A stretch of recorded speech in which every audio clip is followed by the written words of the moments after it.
Joe. Yeah. I am rolling. Josh Arnold, investment consultant, brings you Garage Logic podcast number 1629, September 29th, 2025. 89 degrees was the record high on this day in 1897. It was 27 degrees on this day in 1945. And I have more to say about that in a moment before we talk to Rick Capcella. Do yourself a favor and call Josh Arnold at 952-925-5608 for a free 48-minute consultation. Hail the flashlight king. And now, from the mayor's office above the boathouse on the east shore of Spoon Lake, it's Garage Logic with Chris Reavers manning Technology Corner, Kenny Olson from the Krabby Coffee Shop, John Haidt in the newsroom, and of course, the rookie.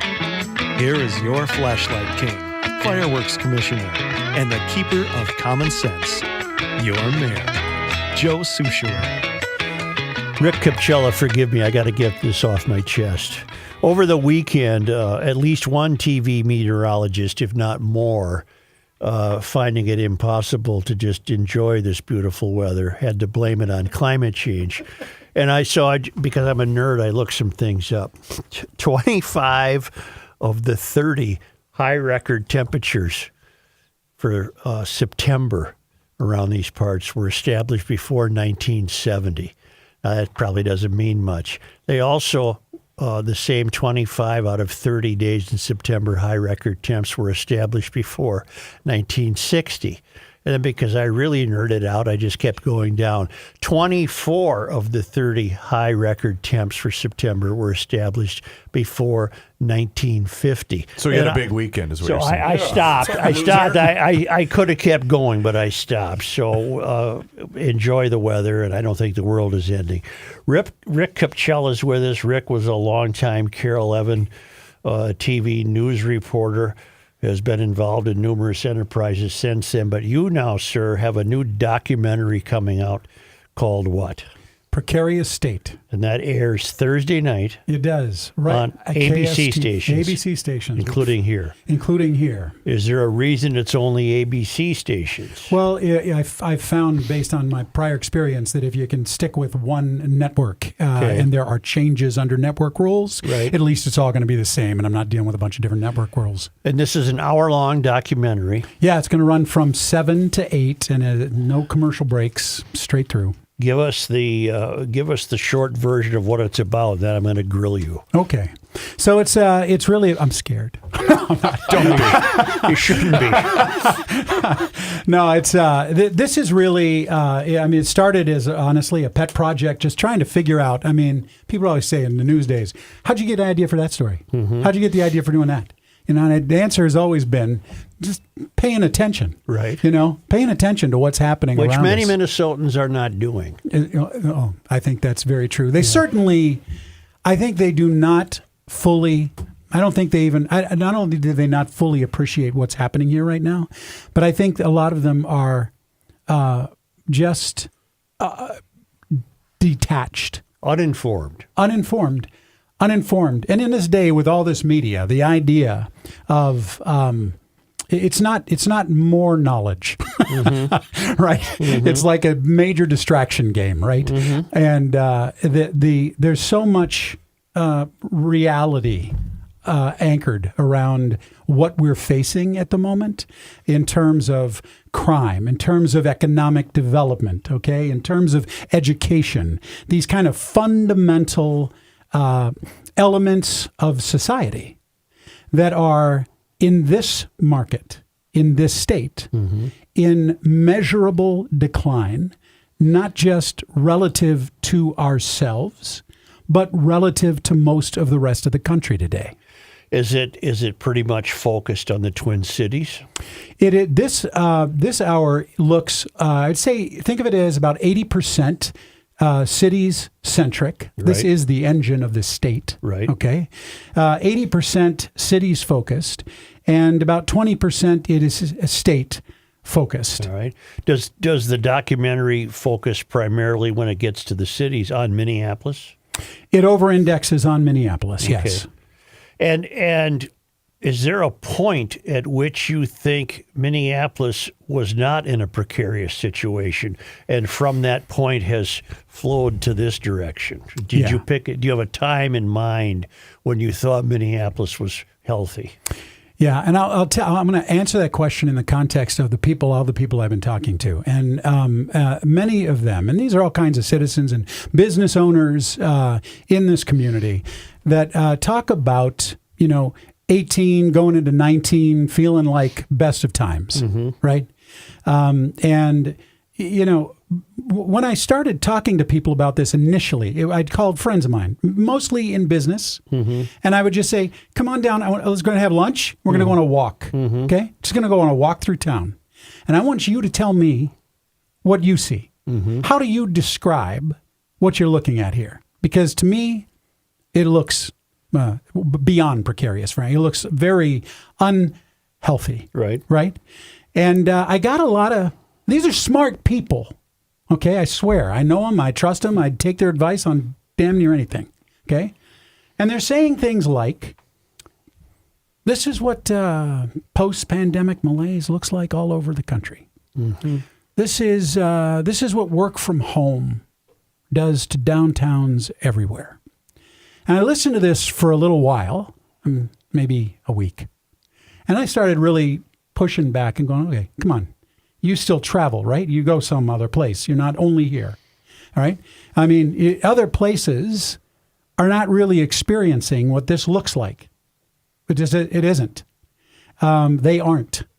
And that just got me to start digging, It just fell back into old school, dog with bone, what can I find here that measures the contextual reality in a meaningful way that could help us? And initially I thought I might write an article on this or something. That's what I thought. And the more I started digging into it, the more stuff I was finding, and it became breathtaking. I'm really. glad you pushed back, because I do think working from home has a role in the decline, and I do think the pandemic has a role in decline, but by no means do I think it's the root cause of the decline. And I'm tired of hearing that the pandemic is used for an excuse for everything. Do you examine the political decline? Yes. Including the governor? Yeah, because he might be the worst governor in the United States. Yeah, well, I love your. Yeah. What's the your piece thoughts. that you got out? The pieces you got out. This may be the first time in history. You said the other day that we have a governor that's running against the president. Running for governor of Minnesota against the president of the United States. Yeah, because he had nothing else to do or say. He's been a complete failure. I mean, I looked at that. I thought that is fantastic characterization and contextualization of what's happening. And it's about as wild out there, as much of what you're going to see in this doc. And we've also elected professional activists who are politicians in the city council in both towns. And I don't know. I'm anxious to see this documentary. I'm anxious to see how this is all captured, because I don't know what the future holds. Do you attempt to draw that conclusion, what the future holds? Well, I've been struck by the number of people that reach out on social and other places. And, I'm laying out very specific stats of WTF, right? What? This does not end well unchecked, right? And I get answers back like, well, you're going to talk about all the good things that are working, right? You're going to talk about them. And I haven't really engaged with that very much. I mean, there is definitely hope in this story, but that hope only has a chance if the public has a clue what's going on. How would you account for the public becoming so disengaged? What has happened to the public? Well, I would say, it's intimately tied. Okay, you're asking my opinion here. Yeah. It's intimately tied to what I think is what's happening with media, right? This is a transition that is going to outlast both of us, right? I mean, that's just a fact. And I don't think people fully appreciated. I mean, when I left CARE in 2009, I was just saying to management, I don't see I don't see where we're going. By and large, a lot of the particularly video media companies around still haven't gotten their arms around social, really. I mean, I left in 2009. People were getting in trouble for being on Facebook in the middle of the afternoon, with management. And I remember one manager coming up to me at one point going, "Hey, that's like literally not allowed. You can't do that." And I'm like, "Well, you know that shooting we just had, 2 dead in Minneapolis, and I just got the mom and I got the cousin. You're going to fire me? What are you going to do? I don't understand this, but it's that is a big part of the reality. Where to look, for deep news, and it's a major defunding, right, that is going on in first of all, everything, frankly, but including a lot of the media channels. And a lot of that has to do with just we haven't quite figured out how do we get back to monetizing this in a way that drives more strength. It's taken 5 years, just for example, and nothing has happened with this so-called George Floyd Square. Nothing has happened. I bet the documentary includes that. Am I right? Yeah. And I got to think at some point in the documentary, do you focus on the leftism of the city council at all? We look at I want to say you're getting to kind of the nut of this thing, and you're getting there fast, and it's not a surprise to me at all. But this is something that I have. First of all, 2 years is what I've 2 years. 2 years, dude. Wow. Okay. Year one was started with me in those walk around towns. Okay. And then it was me just figuring out this is probably more than an article. Right. And then at about a year point, I actually put together a deck on what I'd learned. And I went around to business organizations in particular because I really think that is the backbone of our society and our vitality, essentially, certainly economically. And I started getting funding from various organizations in this pursuit. And then in the last 6 months of this thing, we've been able to recruit substantial talent into helping me work on this. This core thing that you're getting at, we do get at. We're not really teasing it out terribly at this stage of the game. We're just not. But we've done a ton of work in the space to look at, root cause issues. And among them would have to be democratic socialists on the city council who hold business, if not capitalism entirely, in contempt. That is true. Well, I mean, how can you rebuild without acknowledging the need for the small businesses? I got to tell you, businesses. Joe, you got to know this. I know you do.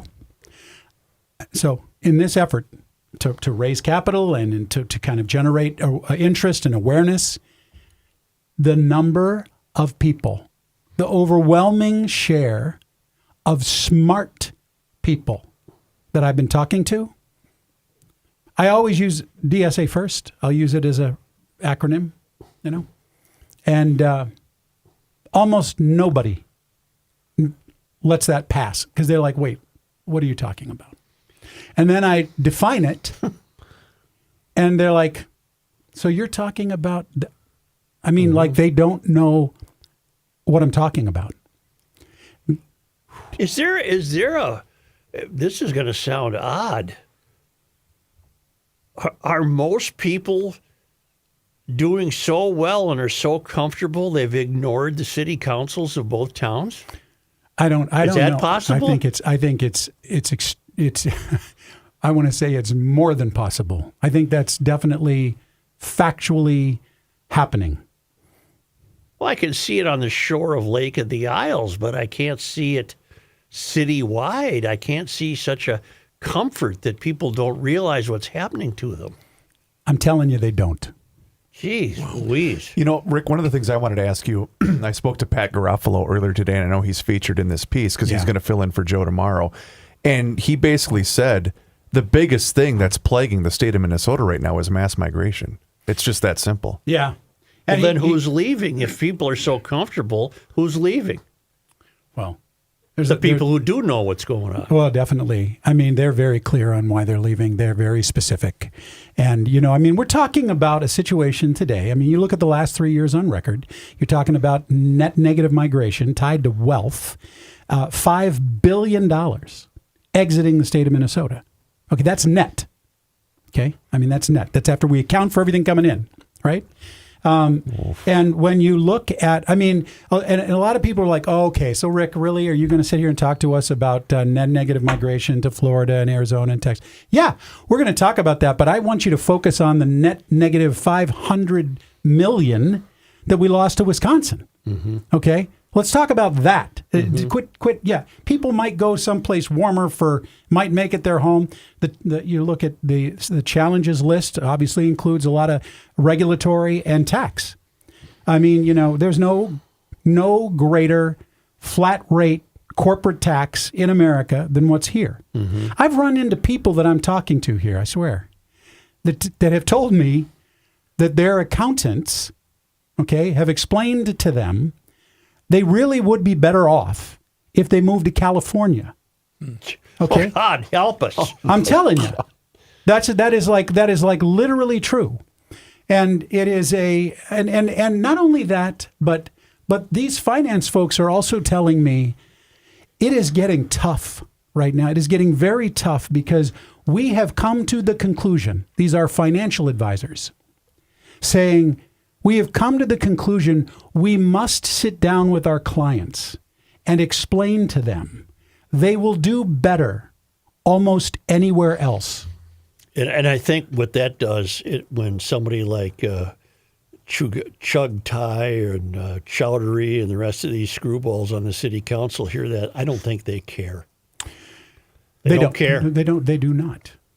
They don't. There's documented proof, and you'll see it in this. You will see it. Mm-hmm. It's clear. This isn't, it's not, we're not throwing darts after 2 years here. You know what I mean? If it took 2 years, I can't wait. I think it's going to be neat. And depressing. Yeah. Is it depressing? There's a lot of hard truths in here. I told I wrote out in social early, I think first volley on this to say that what I was doing about, a couple months ago. And I just said, you know what? Some of this is going to be uncomfortable. It's going to be uncomfortable, but it's measurable. It's extremely measurable. And either we recognize it, we face it, we strategize for, we think deeply about, is this the way we want to go? Mm-hmm. Or is this not the way we want to go? And then we act on those things. Here's what I don't know after 2 years. I don't know what this community will do with the information. Okay? Interesting. I don't know. Mm-hmm. I have definitely run into folks who think this new path is the way. We can't find evidence of its success. Okay? We can't find it. We can't get direct answers from some of the participants in it. Where has this worked, right? It doesn't work. Meaning democratic socialism. Mm-hmm. Where does it work? What is this something that you spent 1989 to 2009 in the television news business? Are you a native Minnesotan? No, born in Pennsylvania, raised in Kentucky, and I did a lot of television before I got here. Okay. Mm-hmm. Do you think this is something that one of the TV stations should have done? Should they have beaten you to the punch on this? Why was this left to you to do it? No, who can you give me an example of anybody literally like working today in broadcasting that is given a leash as long as the one that I've taken advantage of? Well, I work here so that people will take it with a grain of salt. I can't think of anybody short of maybe a couple of people working for Five, Jay Coles maybe. Yeah, but it would require them to go in and say, how long is my leash? And I think I'm proposing this and let's do it. And I don't see the TV stations doing it, much less the newspapers aren't doing it. No. Was KSTP and ABC the only ones that reached out to you about putting this on their airwaves? No, I mean, I initiated the conversations with them to be And clear, they were good with it. and they were very good. Yeah. So this is ABC affiliates in this state will be running it. So you've got KSTP, Right. Okay, that's the kind of the granddaddy in the whole scheme here, Right. And then DIO out of Duluth, KAL. We're also working with Forum in Fargo. Yep. WDAY is going to carry this. Sioux Falls, And right? Sioux Falls as well. Thought I saw that. Yeah. So that design is simply to ensure that this hits every Minnesotan or has the opportunity Right. to hit every Minnesotan with those western parts of the state as well. How's your garage door? Do you have a garage door at home? Wow, what a segue. Wow. I do. I've actually invested a shitload of money in my garage door. Well, if you did, I hope it with Precision Door, because if you need a new garage door, now is the time to have your garage door looked at by Precision Garage Doors. If you need a new door, they have models for every budget. They send out a designer. That consultation, of course, is free of charge.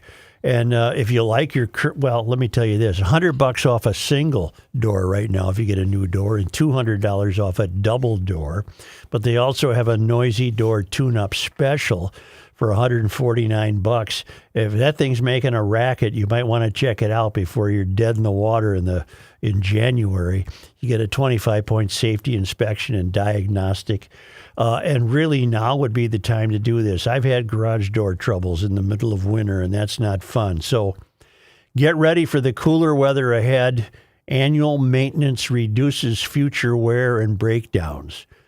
Book online at Precision Door MN, one word, precisiondoormn.com, or call Precision Door at 612-263-6985.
earth is not your mother. The Joe Souchere Show. The shop guys at Hubbard Broadcasting, boy, they know what's up. They're into gator hooks in a big way. Oh, wait, pardon me. That's the building services personnel Yeah, get it at right. HBI. Yeah. The professional dummies. Yeah.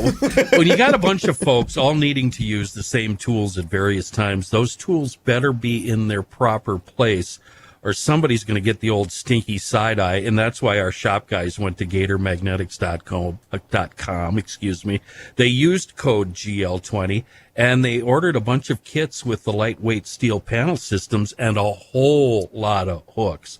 The hooks, they can hold up to 45 pounds. They're not going to slide off. And there's a variety of different hook options along with baskets to choose from. And these steel wall panel systems mean you can put them anywhere that you don't have steel. The garage, the shop, mudroom, laundry room, whatever.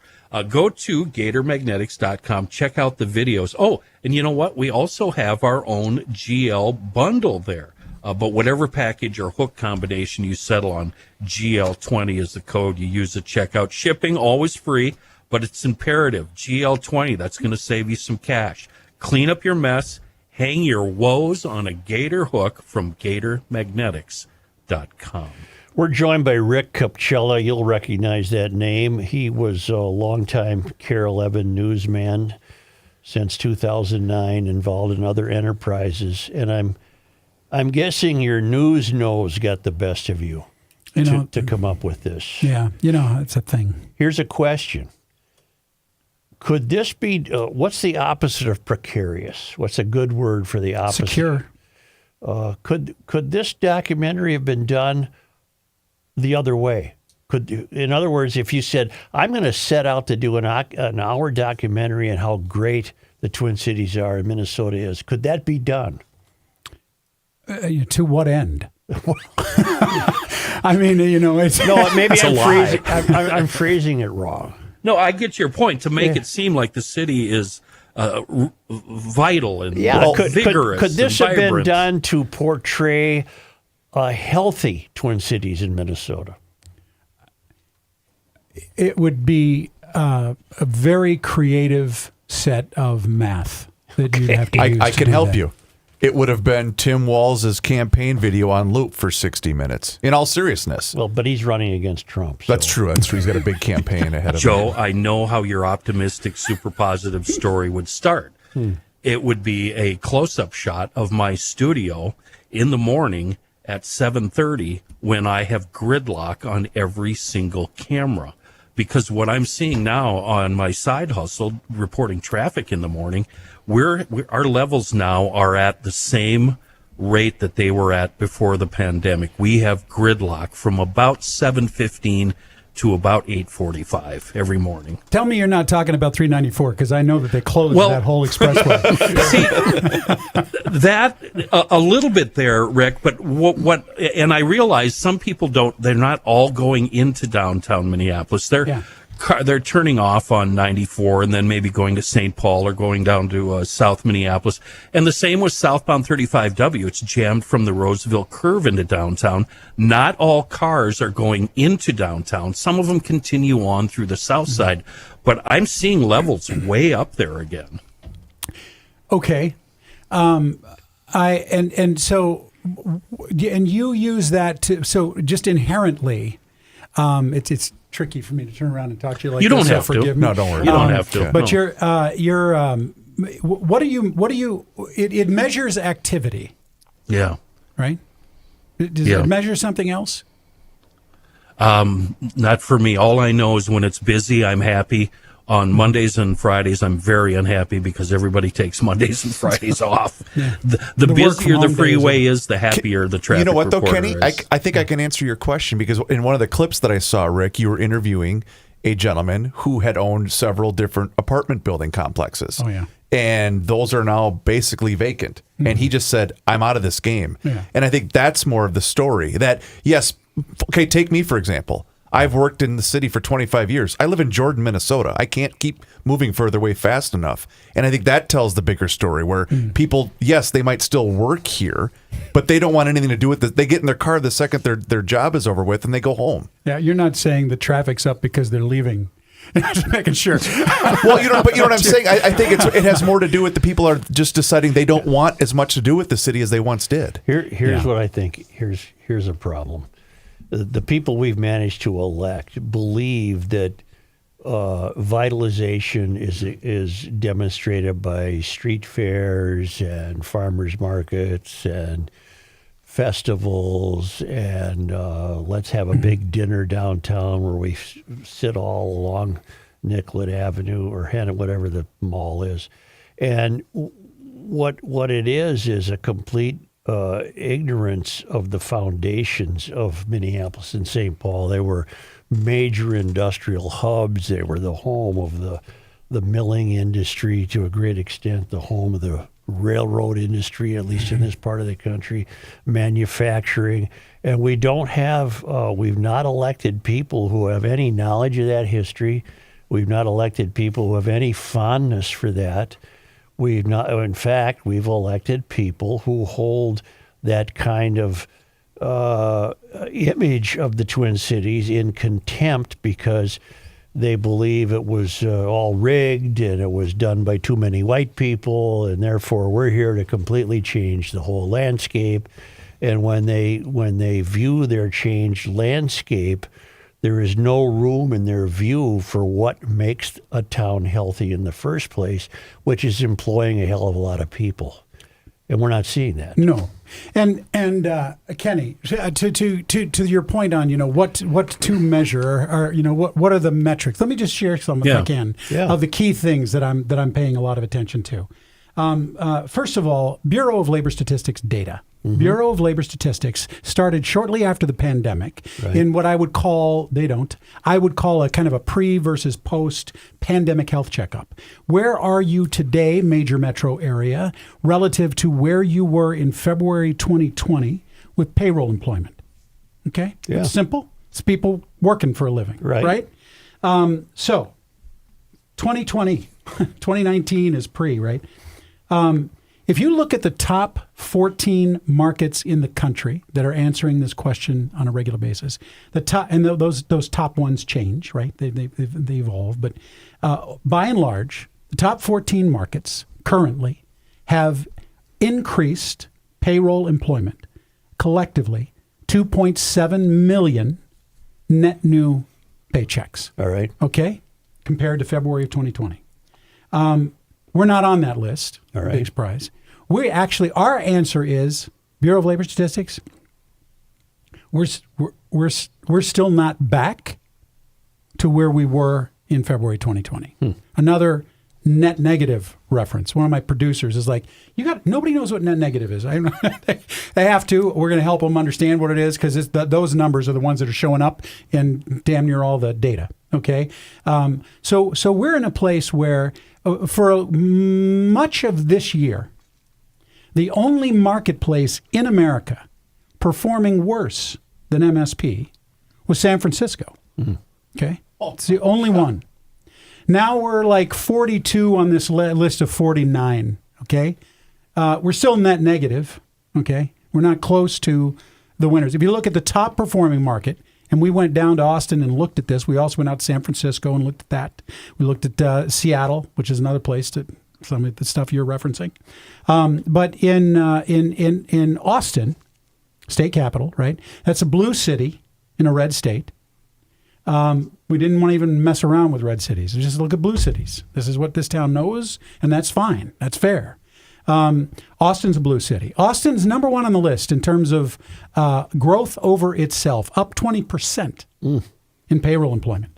Okay, and so we just look at what are the things that they've done to take care of the dip they saw right after the pandemic started, like everybody. What did they do? Right? They did several different things, but one of the first things that they did was they had established a record of understanding the value of economic growth, right? And one of their key consultants down there across many governmental units sat down with us and said, look, one of the things we've always paid attention to is when times get very, very hard, you have to figure out where does the money come from to keep this going, and what are the kinds of things we can put in place to help ensure that even if we get knocked down, we have an ability to get back up based on how we've engineered this, because we know what drives economic growth. So anyway, this is one example, payroll employment. Okay, right now, Minneapolis, St. Paul Metro is nearly half. They're near 49.7%. Most people would just call that half, right? Of our buildings in the downtown area are in economic distress, what they call really financial distress. And by that, they're talking about behind on loans and behind on their ability to re-engineer their debt. Okay? We're last on that list in the country, or first on the list if you look at most distressed. Okay? You guys have you know about a lot of these stories about the individual buildings that are down, but we looked at with CBRE in we went out and looked at just the biggest, most iconic buildings in the city, all the tallest ones, and the tallest buildings here they're kind of the icons of we're talking now very specifically about Minneapolis, but that.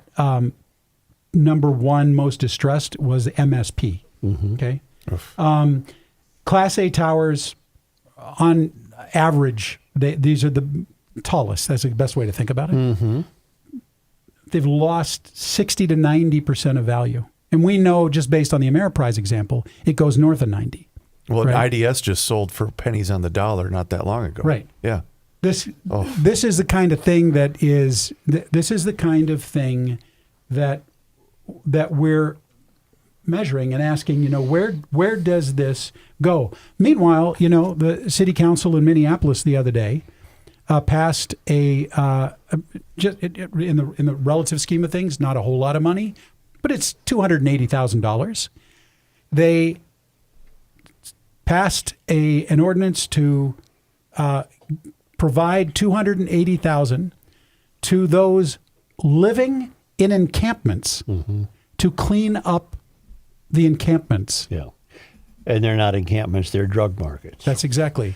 Now, did you find, or do you have any belief that the council members, for example, in the Twin Cities, are consulting with economic statisticians and understand and are concerned about what you just said? Any? Did you find that, or do you have any confidence that our city council members are engaged in just what you told me? Joe, here we go. I'm going to talk to you about this in depth right after Thursday, but I wanted to give you a sense of where we're running. That's a guy that knows how to sell a product right there. There's a teaser.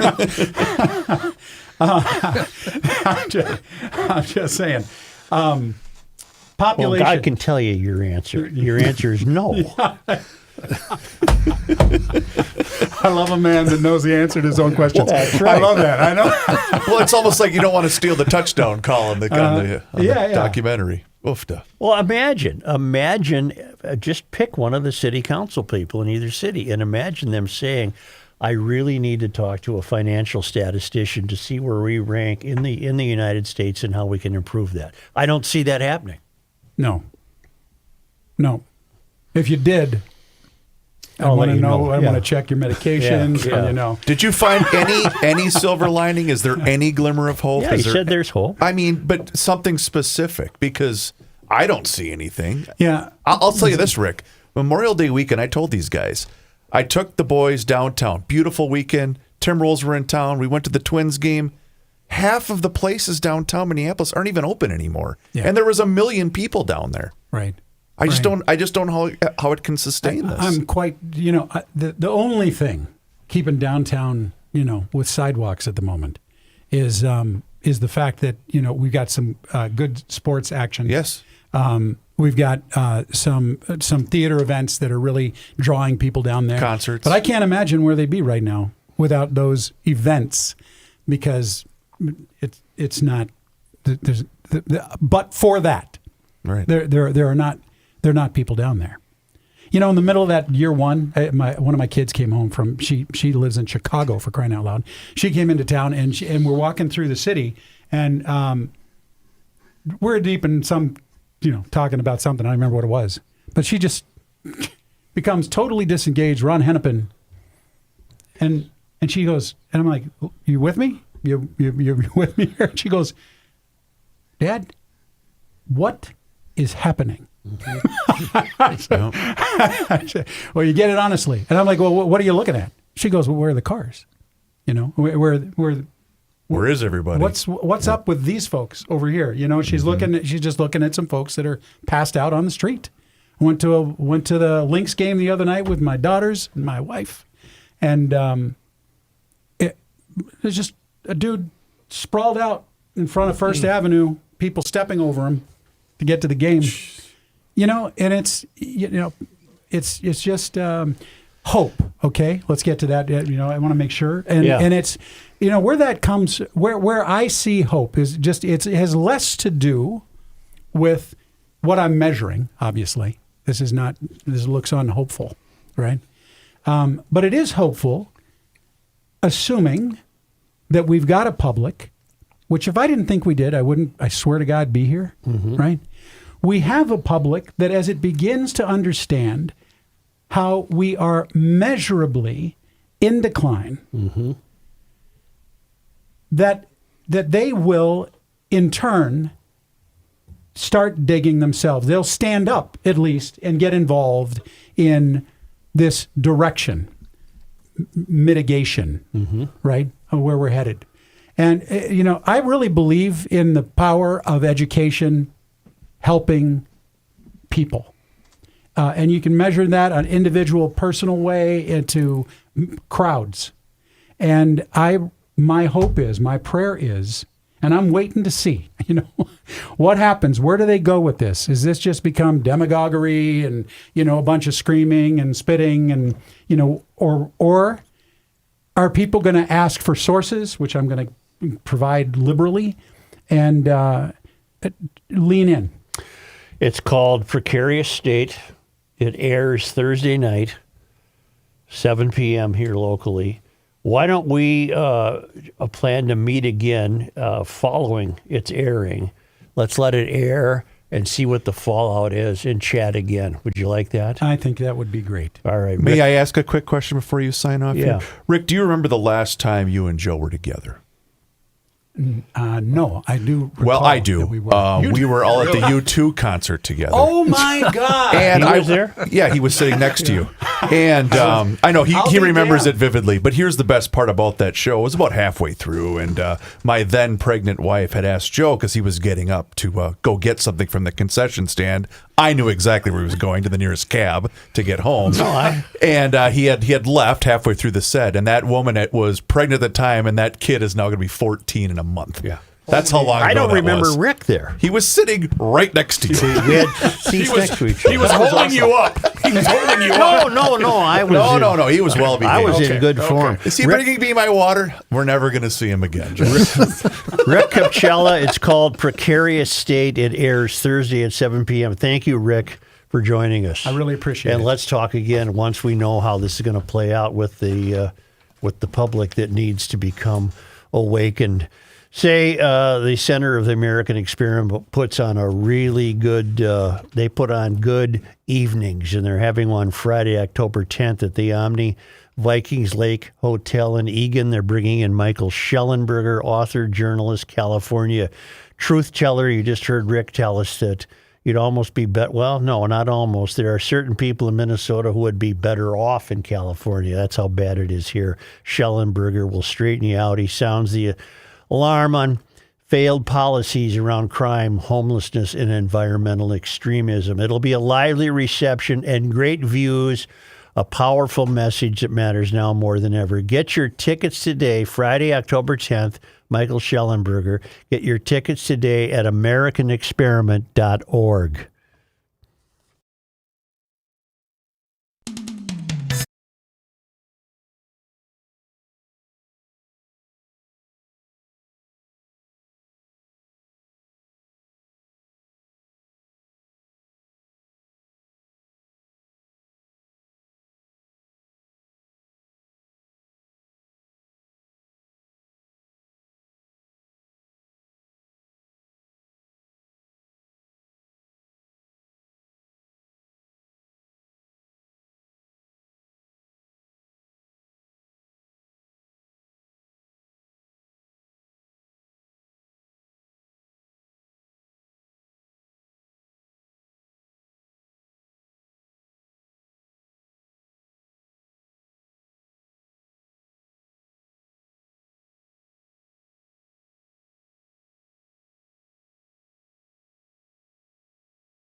It's the end of the world as we know it, and he feels fine. Joe Souchere. Let's talk once again about Awaken 180 Weight Loss, the proven weight loss program that's built for anyone. Weekends can be a little bit tricky, but you know what? That's okay. That's what they're there for. It's a lifestyle program. No medications, no workouts required, and also no fasting. You eat to lose weight, and it's a solution that's worked for over 800,000 people. Here's the deal, ladies and gentlemen. It's a clear daily plan. There's no complicated tracking or counting. You get one-on-one weekly coaching for accountability, and you also have a coach that's going to help you pick out restaurant menu items. It's the at-home program built for any lifestyle whatsoever. You still get to go on vacation. You can still go out. You can still tailgate. You can still have drinks. There's thousands of recipes, so meals don't feel like diet food. It's fantastic. Your energy level is going to go up, and you are literally going to lose weight. It's fantastic. So do me a favor. Go to their website, awaken180weightloss.com. That's 180, awaken180weightloss.com, or call them directly for that consultation today at 844-346-1800, or again, awaken180weightloss.com. It was very quiet yesterday in the governor's race between Walz and Trump because Doug in Sioux Falls lets us know that he was in Dublin for the Vikings game, and Cockwomble was there. Really? In Dublin. I suppose we had to pay for that. He also said that Croke Park is a dump. Well, it's been around for a million It's years, a big right? ballpark, though. Yeah. Big 75? ballpark. Is that what we had at the game? At the tilt yesterday? I didn't see 1 minute of that. Boy, you didn't miss much. Yeah. Here's John Haidt in his newsroom. Thank you, Joe. This news is brought to you by North American Banking Company. The DFL State Executive Committee is considering today if Omar Fateh should be recognized as the DFL-endorsed candidate. Remember, this all stems back from the Minneapolis DFL convention back in July. Fateh won the party's endorsement in a late-night vote at the convention, but others raised objections with the process, pointed out flaws, and missed votes during the event. A month later, the Minnesota DFL vacated the city party's endorsement of Fateh, saying a review panel found substantial failures. Well, the Minneapolis DFL then officially filed its appeal earlier this month and wants the state party to restore the results from its convention and respect the will of the delegates. It's unclear how long it might take the state committee to make a decision. Early voting in Minneapolis, of course, is already underway in that election. Condolences are pouring into the Wood Lake Fire Department's social media after a fire truck crash that left one man dead and two others, including a 6-year-old boy, critically injured. The Yellow Medicine County Sheriff's Office says the crash was first reported shortly after 6:30 Friday night. First responders arrived at the scene and found that a Wood Lake fire truck had flipped onto its side in the ditch. A 43-year-old passenger ended up trapped under the truck and was pronounced dead at the scene, according to the sheriff's office. He's been identified as Patrick Stephen Reminger of Wood Lake. Additionally, 37-year-old Andrew Van Heck and a 6-year-old boy were taken to a hospital, airlifted to Avera Sioux Falls Hospital for treatment. Both have injuries that are considered life-threatening, according to the State Patrol. The patrol is investigating the crash, but says early info suggests the fire truck was headed north when it rolled and entered the ditch. None of the victims were wearing seatbelts at the time. The crash report from the State Patrol also says alcohol is believed to have been involved. Authorities say the fire truck and those inside were in Cottonwood taking part in a Lakeview homecoming event. A post from the Wood Lake Fire Department just before the crash included pictures of the celebration, which included members of the fire department.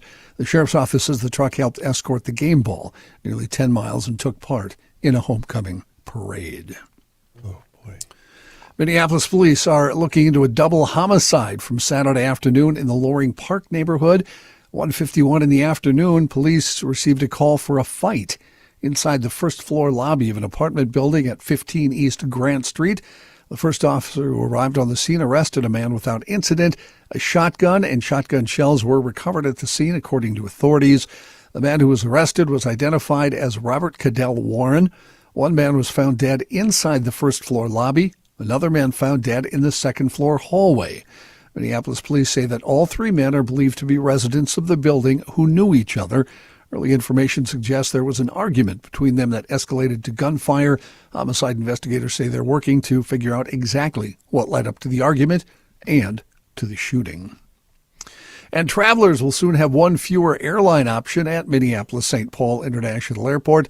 A spokesperson for Spirit Airlines confirming the airline will stop service to Minneapolis December 1st. What's going to entertain us at the airport? What is going to make us have a great day?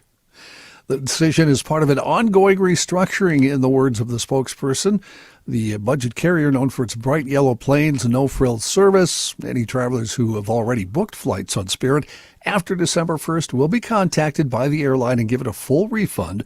The move comes after Spirit filed for Chapter 11 bankruptcy protection last month and amid plans to furlough 1,800 flight attendants before the end of 2025. You seem somewhat dismissive of Spirit Airlines. We're going to return your full fare of $17.95. I'm going to need all that. Yeah. Now, Matthew, Spirit, that's the one that they stopped 3 times on the way to Chicago, right? For Correct. more gas. Exactly. Yeah. Exactly. But that is, Kenny, the source of such great social media entertainment where there's the couple that's, I'll be late. And they said, sir, we can't put you on the plane. It's already in the air. Yep. And then the fight breaks out at the counter. They only stopped twice, Kenny, on the way to Chicago. Rochester and Madison. It's 3 times coming back. And you can, if there's no seats available, you can just stand, right? Grab a strap. They got the strap. They got the bus Grab the straps. strap. Yeah. Why don't we take a break at this point and hear from our friend, the mayor of Garage Logic, Mr. Joe Soucheray. The beautiful weather continues. Get to EcoFun Motorsports in Forest Lake / Columbus on Highway 97, just west of the interstate. The way it's headed, man, we got a lot of great electric bike riding left, and they're the electric bike capital of the world, not to mention the world's greatest motorcycle manufacturers, gas-powered scooters, youth recreational equipment, 4x4s, side-by-sides. I'm sure the winter equipment is being laid in as we speak, but forget winter. Right now, it's still bike riding time, and EcoFun Motorsports has you covered with the best electric bikes in the industry. That's why they're the electric bike capital of the world. They're in Forest Lake / Columbus, brand new building. Look at that thing on TV. It's only about 2 years old. That's a Yamaha That's beautiful. jet ski. Yeah. Well, there's still time for that given these temperatures. Look at that fish. Yeah. Look at that. Fish will jump. I didn't into know we your- had a neat video It's like like this. Bert on Yes. Sesame Street when he goes fishing. Bert and Ernie. And EcoFun Motorsports also in Burnsville on the service road of life near County Road 42. And I'm warning you, that thing is cool. very dangerous website because you're going to want to get in your car and get to EcoFun Motorsports. EcoFunMotorsports.com.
Here's a man who spends hours in hardware stores, sifting through the nuts and bolts of life. Joe Soucheray. All right, listen up. You got today and you got tomorrow to take advantage of the fantastic sale going on right now at We Are Nuts and wearenutsmn.com. 25% off all Kowalski's Markets and also Lunds and Barley's. They've got those sweet end caps that are at those locations, including Hey, wait, whoa. Fratelloni's. Do they got the chocolate-covered nuts? Do you see what is that? On YouTube right now? Almonds. No, Chocolate-covered I have almonds? to have those. Get them for me now. Okay, I will. I'll stop in at Frat's later today. Yeah. Here's the deal, though. What you're seeing right now are their amazing holiday gift packs. We used to get them here at Hubbard. Back when times were good. No, I'm kidding. The good times. But for all of you business owners out there, it's a great gift for your employees. They have so many different specialty gift tins that are available for everybody out there, and they sell a ton of them. So get your order in now if you think that that's the route you're going to go with. The extra large whole cashews are a fantastic hit with a lot of people, but they have all of that selection that's available on their website, which is, of course, wearenutsmn.com. You know what? Like I said, call right now, wearenutsmn.com, and please mention to the entire family that the Garage Logic podcast sent you their way. You like dark chocolate or milk chocolate almonds? I'll take them either way, Rook. Okay. Rook's a dark chocolate guy. Yeah. In other news, national and international, unfortunately, mass shootings leading the news today. An assailant targeting the Church of Jesus Christ of Latter-day Saints in Grand Blanc, Michigan yesterday, killing at least 4 people, wounding at least 8 others. Police identified the suspect as 40-year-old Iraq War veteran Thomas Jacob Sanford.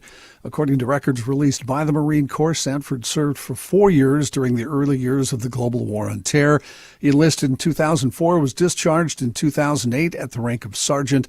During his enlistment, Sanford held 2 different job specialties that focused on vehicle operations and maintenance, neither of which are likely to have exposed him to any type of specialized explosive or munitions training, according to authorities.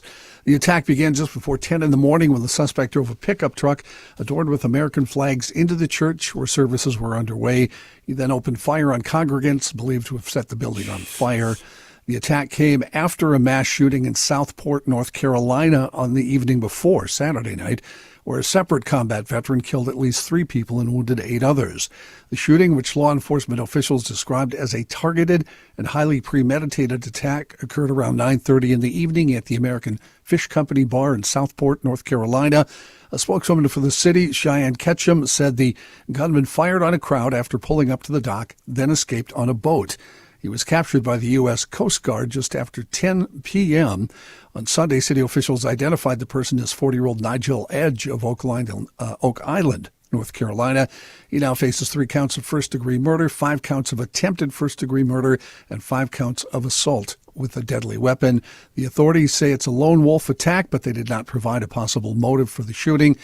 The chief there said the dockside bar was a targeted location. The attack was highly premeditated. I wonder if God is prone to disappointment or embarrassment. Might not be in his purview. Okay. Shane Tamura. What is the attraction with the churches? I don't understand that. Large gatherings, unfortunately. Okay. And unprotected generally. Unprotected, yep. Okay.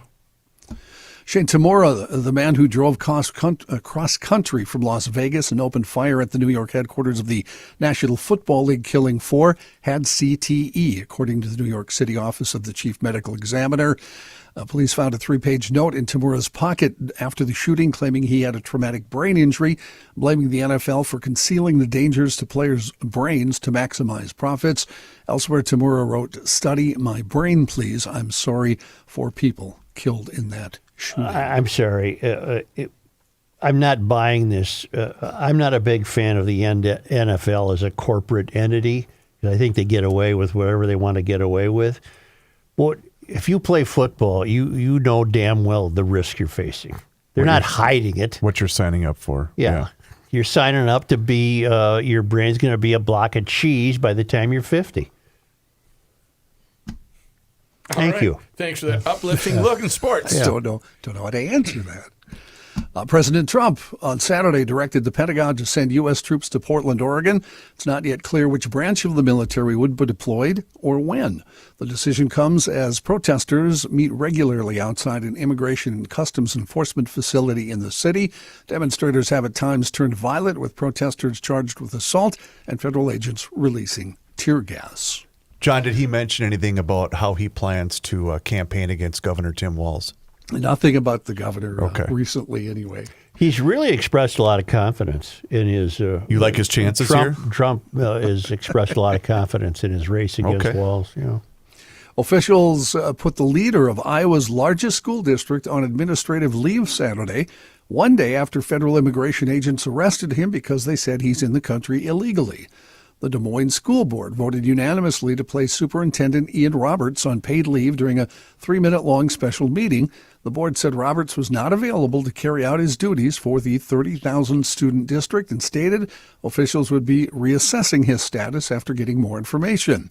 After the meeting, School Board President Jackie Norris read a statement saying word of Roberts' arrest Friday made for what he called a jarring day, but noting the board members still didn't have all the facts. U.S. Immigration and Customs Enforcement said agents detained Roberts because he was in the country illegally, didn't have authorization to work, and was subject to a final removal order issued in 2024. ICE agents stopped Roberts while he was driving a school-issued vehicle, and the agency said he then fled into a wooded area before being apprehended with help from the Iowa State Patrol. He was being held in the Woodbury County Jail in Sioux City in northwest Iowa.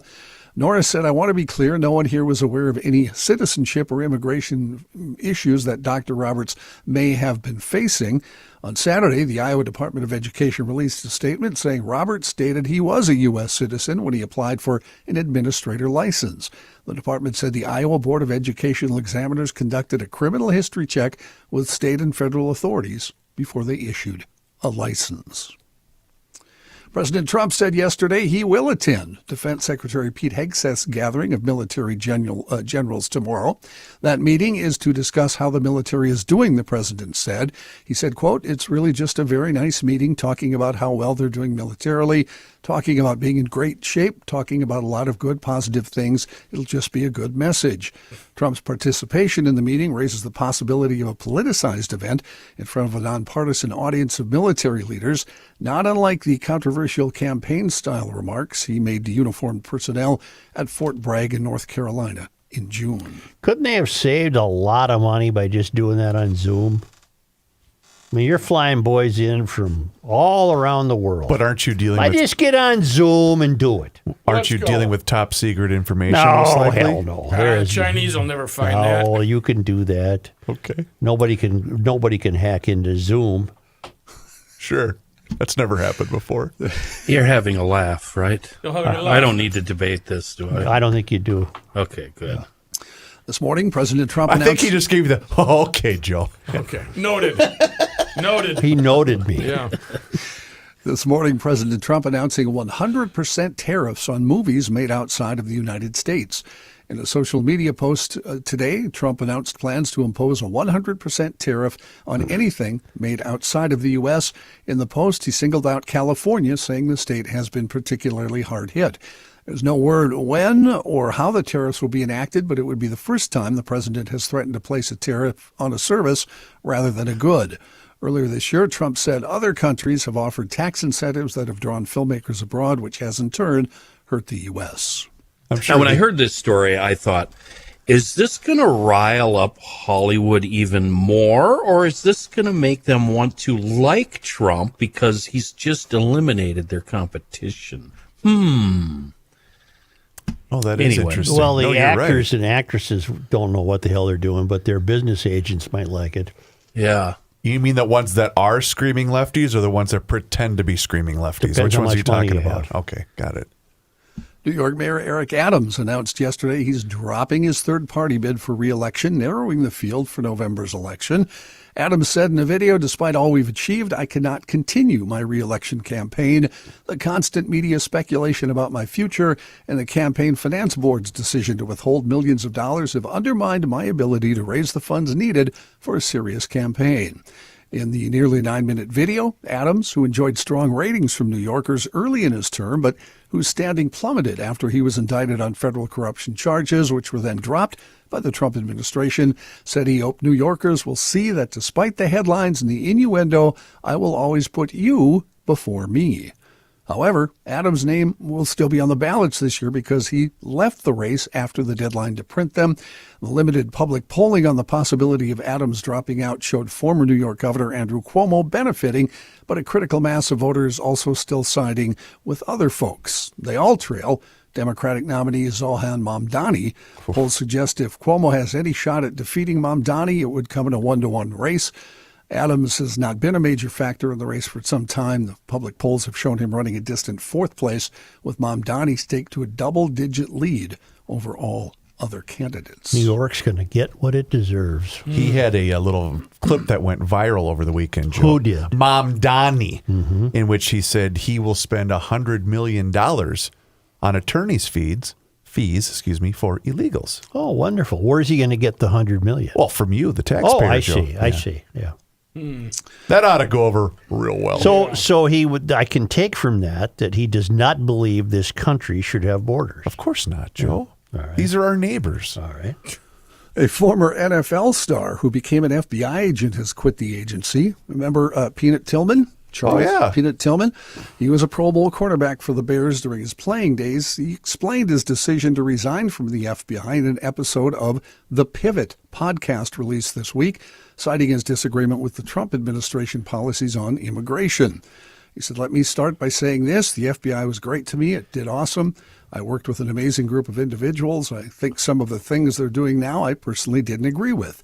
Immigration. I didn't agree with how they came in and tried to make individuals do things against their ... An example being immigration. Everybody was told you're going to go after the most dangerous criminals, but you can see on TV that's not what was happening." He said, "I made enough money in my football career to where I could just walk away and say, you know what, guys, I'm good. My first 8 years here were great. It's been solid. We're doing some good things. Some of the stuff you guys are doing now, though, I don't necessarily agree with."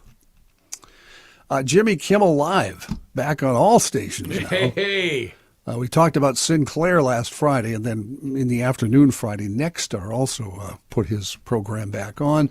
So the two groups that weren't running them are all back. Both announced reinstating Kimmel after ABC itself brought the late-night talk show back following a brief suspension over comments about Charlie Kirk. And Elon Musk causing some controversy, saying he says the Anti-Defamation League, legal group founded to combat anti-Semitism, is a hate group. The tech billionaire made the comments on his social media platform X while railing against the ADL's classification of Turning Point USA as extremist. The ADL, founded back in 1913, according to its website, aims to stop the defamation of Jewish people and secure justice and fair treatment to all. The group is well known for opposing pro-Nazi groups during the 30s and for campaigning for civil rights legislation in the 60s. However, on X, Musk claimed that the ADL hates Christians, therefore it's a hate group. His post was in response to a influencer's claim that the ADL considers Christianity a hateful terrorist extremist belief. Both accounts were referencing a picture showing the ADL's inclusion of the far-right ideology Christian identity, not Christianity itself, in its extremism and hate glossary. Thanks, John. How are you? Thank you, John. Thank you. Thanks, John. Thank you. Need a lawyer, John? Not that I know of. Good. Well, maybe, you know what? Your kid might have. He might, yeah. Bradshaw and Bryant, personal injury attorneys. Fortunately, your child was not injured, but he was in a car accident, and insurance companies can be tough to deal with. Bradshaw and Bryant provide you the team that'll get you through that. Mike Bryant from Bradshaw and Bryant and his team are there to explain your rights, represent you, help you through a tough time.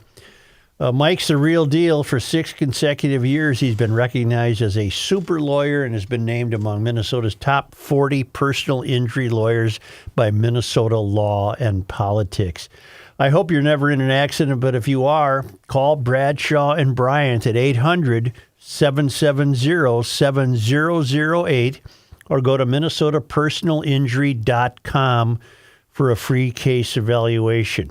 Bradshaw and Bryant says, please don't be part of the problem. Don't text and drive or drive distracted. That's just common sense from Bradshaw and Bryant.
Go then. I think we should proceed. You cannot stop him. He'll just make a move. He's going to make a move. Joe Souchere. To North American Banking Company. That's where he's going to go. I'm going to guess Roseville would be your location, Mr. Mayor Joe Souchere. But here's the deal, ladies and gentlemen. If you're tired of just being a number to your big national bank like I was, then look at my friends at North American Banking Company, because they offer all of the services as those other big national banks. It does not matter whether you're looking to buy a home, perhaps finance a new home renovation project, or get that new car that you've been thinking about. They will be able to help you out. And they also offer the same online and mobile banking options as the other banks. But the key difference is you're going to get the unparalleled service of a community bank.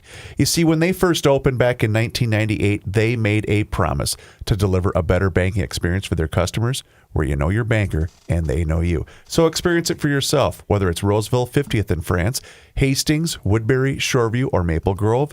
You can also check them out online today. It's nabankco.com to learn more. It's banking done differently. North American Banking Company, member FDIC, is an equal housing lender. Joe? According to the Minneapolis Times, which is a site I am not familiar with, but they have a beautiful font. It looks like it was printed in about 1890. It's really neat. But according to the Minneapolis Times, Auren Chowdhury, she's a Minneapolis City Council member in the 12th Ward, southeastern corner of the city. She and her boyfriend, Aaron Wagner, are getting hitched. Okay. Oh, congratulations. That's great. Aaron Wagner is a Robbinsdale City Council member, so they're going to keep this a family business. Chowdhury said, my longtime partner and best friend Aaron popped the question in July at the scene of our first date at Lake of the Isles. Isn't that sweet? Oh. The problem is Wagner, he's an official in Robbinsdale, and that's where he owns a home. Chowdhury, being a DSA member of the Minneapolis City Council, of course, rents. She would frown upon owning, I would imagine. She rents an apartment, but according to this outfit called the Minneapolis Times, it's an openly known secret that she has been living in Wagner's house in Robbinsdale. Well, how could that be? Well, wait, you do have Keith Ellison represents the North Side, but he's at Harvard pretending to be a student and still getting paid. And so now Chowdhury, who represents... Ellison. What did I say? Keith. Oh, same thing. Yeah. He's getting paid. And then this Chowdhury, who lives as far away from Robbinsdale as you can get. Opposite corners. In the city of Minneapolis, apparently is shacked up with the man about to become her hubby. Joe, her press release makes it quite clear what's going to happen. May I read to you? I wish you would. We are in the process of bringing our lives together here in South Minneapolis. We couldn't be more excited. I grew up here, and the prospect of building a family here one day is a blessing I've only dreamed about. Minneapolis is my full-time home. It's the city where I fell in love and the city where Aaron and I get to start our next chapter. That's cleverly worded. It really is, yeah. Because it doesn't answer any questions. No. Chowdhury. No, actually, it brings up more questions. Chowdhury, you got to live in the city you represent. What does bringing our lives together mean, according to the Times? What does start our next chapter mean? Is Wagner going to move to Minneapolis? His house is not on the market. If Wagner moves to Minneapolis, will he have to give up his Robbinsdale council seat? If not, which of them will be violating residency laws? Back to Rick Capcella for a moment. We had him in earlier today, and I appreciate the way he's gone about this documentary he's calling Precarious State. It sounds to me like he's got a lot of facts, figures, and statistics to show, if nothing else, this extraordinary economic decline of the Twin Cities, Minneapolis in particular. Yeah. But do you think Chowdhury really gives a bleep about any economic material that might affect the well-being of the city of Minneapolis?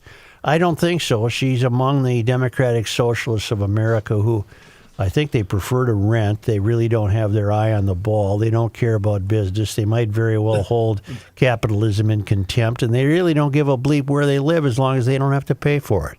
So she might be living in Robbinsdale at Aaron's house, or Aaron's going to give up. Well, I suppose the Minneapolis council gig pays more than the Robbinsdale council gig. Oh, I'm sure. Well, because Ellison's getting $100,000 and he's at Harvard, Right. and he's not even attending the city council. No, he's double dipping too. He's getting that 64. That's right. Or maybe, based upon all of my interactions with my older brothers here in Garage Logic, maybe they've already understood the key to a very happy and successful marriage. He keeps his house in Robbinsdale, and she keeps her apartment. Separate dwellings. Boom! Wow. It's a boom. That worked out well Just for like me. the pros. She was 155 miles away. Didn't help, did it? Joe, Ward 12, I would call that the blue-collar backbone of South Minneapolis. Cooper, Erickson, Hiawatha, Howe, Keewaydin, Minnehaha, Morris Park, and Standish. Those are all working neighborhoods. Well, okay. As many of the neighborhoods around the outskirts, I would say, of Minneapolis are the blue-collar, hardworking neighborhoods. I wonder if Chowdhury would do this. You can pay a fee, and then you can go into the woods to scream and smack sticks together. It's called a rage ritual. So, Where's this taking place? well, let's see here. Scotland. I'm already working on this. Because we have a Minneapolis Scream Club. Remember we talked about that a while ago. Yeah. Remember they were behind a fence?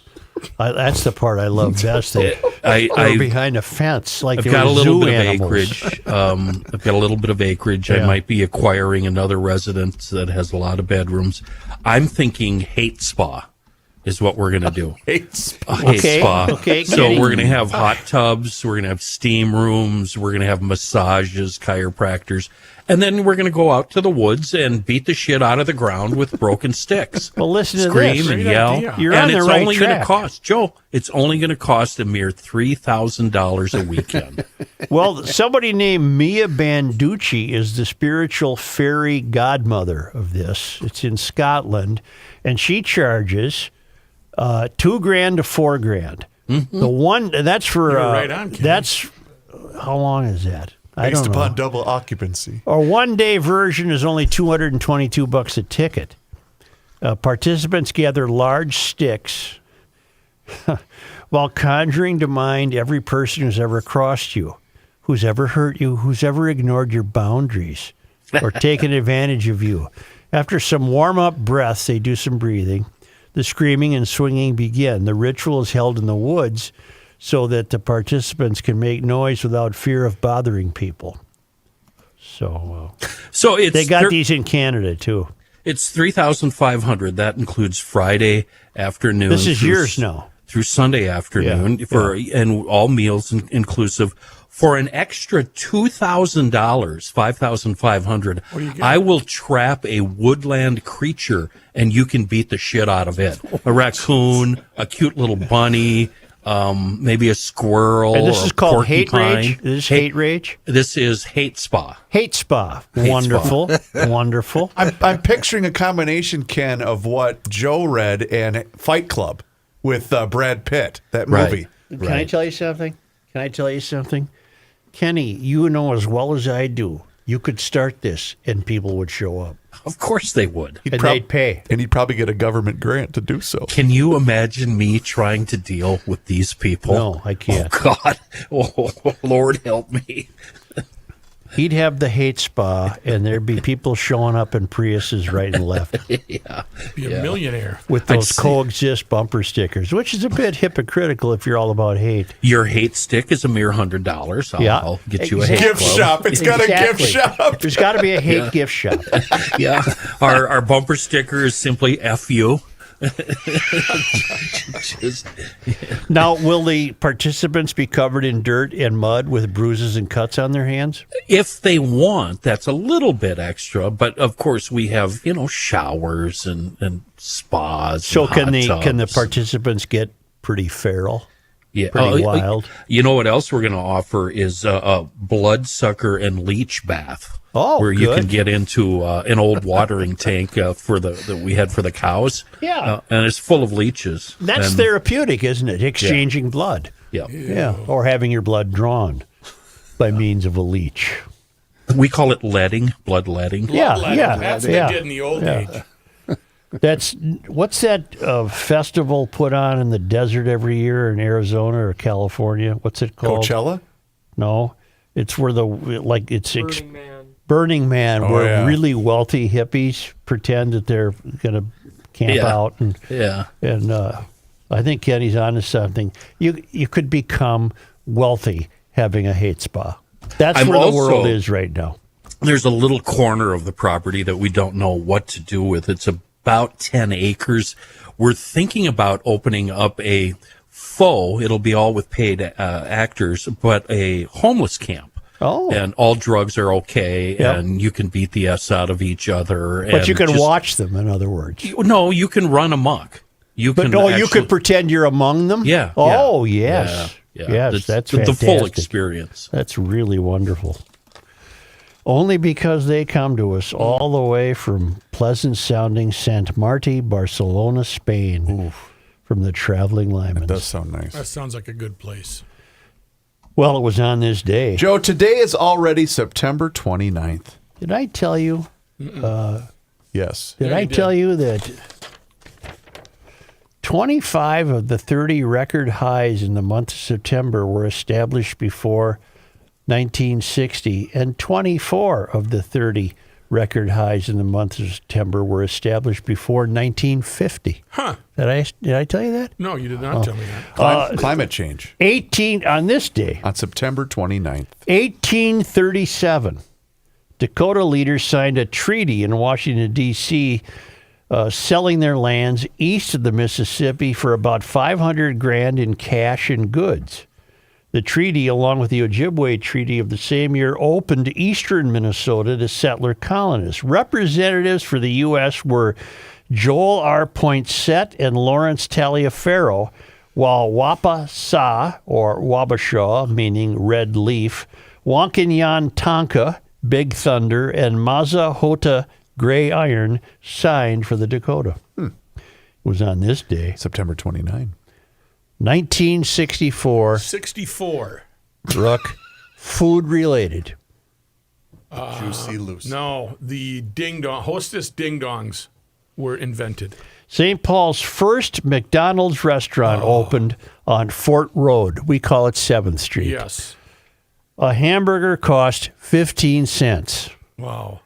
Wait a minute. Or exactly what it was worth. That's probably the one on St. Paul Avenue? And It's still 7th? there, yeah. So it's the one right by 35E. No, that's a Burger King Burger that's been King. closed forever. That's torn This down. is right below. This is right in the right down there. Okay. You can get there? By Sibley Plaza.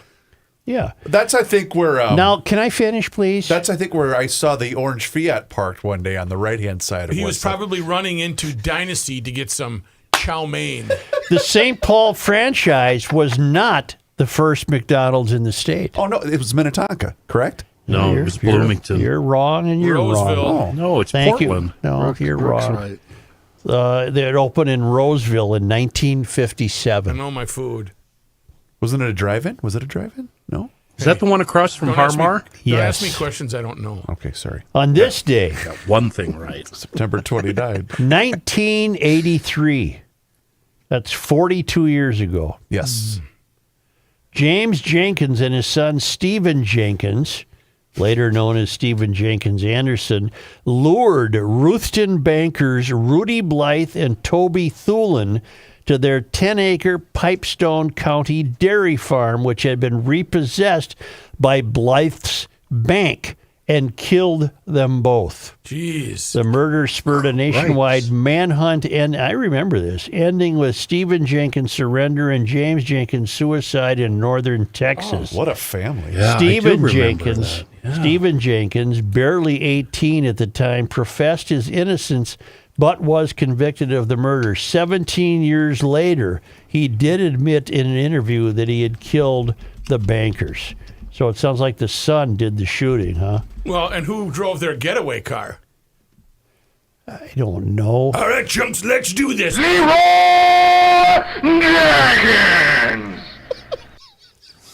What the hell What just in happened? God's name How do you do? guys not know what All right, Leroy chumps, Jenkins let's do is? this. It was one of the first viral YouTube videos ever. But the sound of that was really odd. It's overmodulated. On this day, cool. on this day, September 29th. in Minnesota sports disappointment history, I'm not looking at him. 1981, the Phillies were sold to Detroit. What the hell is that? What now? Who were the Phillies? The Phillies were sold to Detroit. Phillies. What year? 1981. What were the Phillies? Minnesota Phillies? Was that a basketball team? American women's professional basketball team. Oh, I'll wow. be damned. Huh. On this day, On September 29th. 2005, baseball related. 05, we were still playing at the Dome. Did we have a collapse or did we come back? Because it was been the end of the year. Torrey Hunter threw a punch at Justin Morneau, Morneau yes. that instead hit Nick Punto. Right square in the mush. Yep. That's a Three Stooges bit. Oh, Yeah. 100%. And you know what? What was Hunter angry at Morneau for? He wasn't being Morneau. Torrey was mad that Morneau was not being professional, and Justin Morneau says that's what made me grow up. He said it publicly, both on the broadcast and What, whatnot. 2 years later he was done? No, When did he played have his concussion? 2011. Well, okay. He was Yeah. an MVP the next year. I know, but I'm mad at Justin Morneau just like I'm mad at Kent Herbeck and Joe Mauer. None of them played long enough. Oh, God, Joe. Get over it. Morneau would have. He just Justin couldn't Morneau, do he it played, anymore. He played 14 years. That's not Morneau. long enough. What are Played you 25 talking about? years. Joe, when he had a concussion in Toronto in 2011, I'm he was aware of it. going. He got hit at second base. He was well on his way to winning his second American League MVP. I'm Everywhere telling he you, I goes- thought he was a hell of a player. I'm disappointed that he didn't keep playing. Listen, everywhere he goes, birds and stars are circling his head. Yes. 4 years after that concussion, he won a batting title in the National League. So, Colorado, right? Yeah. Yeah. Whose side are you on, John? Well, I'm kind of against Joe. The I side think, of on the this law. one. Well, on I this just one. wish Herbeck was, 12 when he quit? I mean, He did let's- retire early. come on, let's go here. I don't know why we have to hear that. I 'Cause it's really one of the don't. greatest things And ever. I only know that you did it because you were looking at him, and you're not supposed to be. Leroy he just couldn't wait. He had 2 ADHD and had to go into the castle. That is one of my favorite moments in our long and storied career together. Matthew was showing you that YouTube video for the very first time because I thought you were going to wet your I pants. Can we? loved it. Are we done? Yeah. Are we done here? Thank you. Are you frozen? I am on the phone. Hey, stay tuned for Monday Night Sports Talk coming up next. And if you haven't done so already, you should join the thousands of subscribers that we have on the Garage Logic YouTube channel. Yes, we've got a YouTube channel, and you can watch the show every day, starting right around noon. You can also see full segments. There's video shorts. There's behind-the-scenes footage even. But you can just search Garage Logic on YouTube and search for us on all of our very active social media channels, which includes Facebook, Twitter, Instagram. It's all there for you. And you can also stay up to date by signing up for the Daily Logician. That's an email that comes right to your inbox each and every single day. And How do they do that? it includes the most recent episode of the podcast. You can find out more and sign up today at garagelogic.com.